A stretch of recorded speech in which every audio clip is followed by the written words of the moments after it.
Hello నమస్తే, నేను journalist YNR. Harirama Jogayya లేఖల పర్వం కంటిన్యూ అవుతుంది. ఇప్పటివరకు అధికార మార్పిడికి సంబంధించి, అధికార పంపిణీకి సంబంధించి, సీట్ల సర్దుబాటుకు సంబంధించి సామాజిక వర్గ కోణంలో మాత్రమే లేఖలు రాస్తూ వస్తున్న హరిరామ జోగయ్య తాజాగా మేనిఫెస్టో అంశానికి సంబంధించి జనసేన టీడీపీ కూటమికి కొన్ని సూచనలు చేశారు.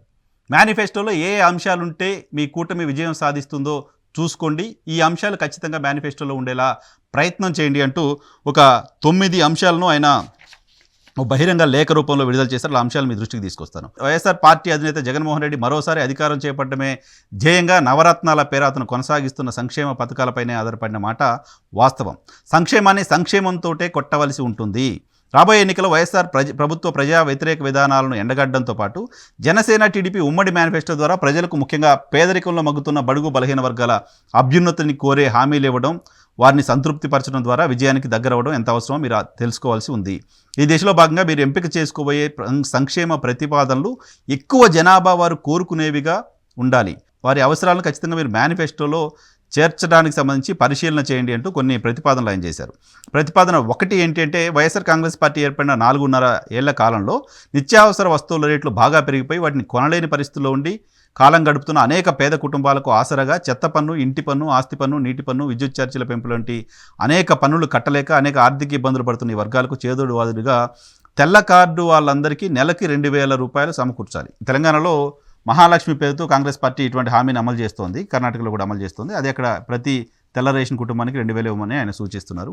ఒకరుంటే 3,000, ఒకరు మించి అర్హులైన వృద్ధులు తెల్ల కార్డు కుటుంబానికి వృద్ధాప్య పెన్షన్ కింద నెలకు 4,000 ఇవ్వాలంట. సో వృద్ధాప్య పెన్షన్ పెంచాలి అనేది ఆయన చెప్తున్నమాట. 18 సంవత్సరాలు దాటిన తెల్ల కార్డు కుటుంబంలోని కాలేజీ విద్యార్థులకు ఎలక్ట్రికల్ స్కూటీలు ఉచితంగా పంపిణీ చేయాలంట. అర్హులైన తెల్ల కార్డు కుటుంబాల్లోని సభ్యులకు ఒక్కొక్కరికి 5 లక్షల మేర జీవిత బీమా సౌకర్యం కలగజేయాలి.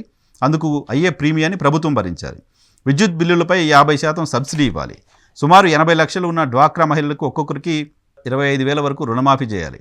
ప్రభుత్వ ఉద్యోగాల్లో 50% మేర మహిళలకు అవకాశం కల్పించాలి. పల్లం 5 ఎకరాలు, మెట్ట 10 ఎకరాల లోపున్న రైతులకు, కౌలు రైతులకు రైతు బంధు పథకం కింద వ్యవసాయ పెట్టుబడి నిమిత్తం ఎకరానికి 10,000, మెట్ట ఎకరానికి అయితే పల్లం అయితే 10,000, మెట్టకైతే 5,000 చొప్పున పెట్టుబడి సాయం ఇవ్వాలి. తెల్ల రేషన్ కార్డు వారికి నిరుద్యోగ భృతి కింద 3,000 నుంచి 5,000 రూపాయలు ఇవ్వాలి. ఇవన్నీ కూడా ఖజానా పైన మరింత భారం వేసేవి. ఒక పక్క కూటమి ఈ వైఎస్ఆర్ కాంగ్రెస్ పార్టీ అధికారంలోకి వచ్చిన తర్వాత భారీగా అప్పులు చేస్తోంది, సంక్షేమ పథకాల పేరుతో పనిచేస్తోంది, పప్పు బెల్లాలాగా రాష్ట్ర ఖజానాన్ని పనిచేస్తుంది అంటే ఆరోపణలు చేస్తోంది.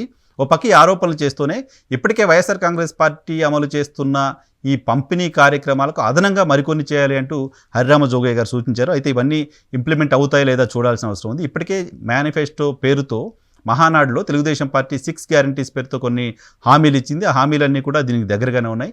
జనసేన, టీడీపీ కలిసి ఉమ్మడి మేనిఫెస్టో అంటూ చెప్తున్నాయి. భారతీయ జనతా పార్టీ కూడా వస్తుంది అంటూ మరో చర్చ. వస్తే 3 పార్టీలు కామన్ మినిమం ప్రోగ్రామ్గా మేనిఫెస్టో ఉండే అవకాశం ఉంటుంది. సో జోగయ్య సూచనలు ఎంత మేరకు ఈ 2 పార్టీల కూటమి తీసుకుంటుంది అనేది చూడాల్సి ఉంది.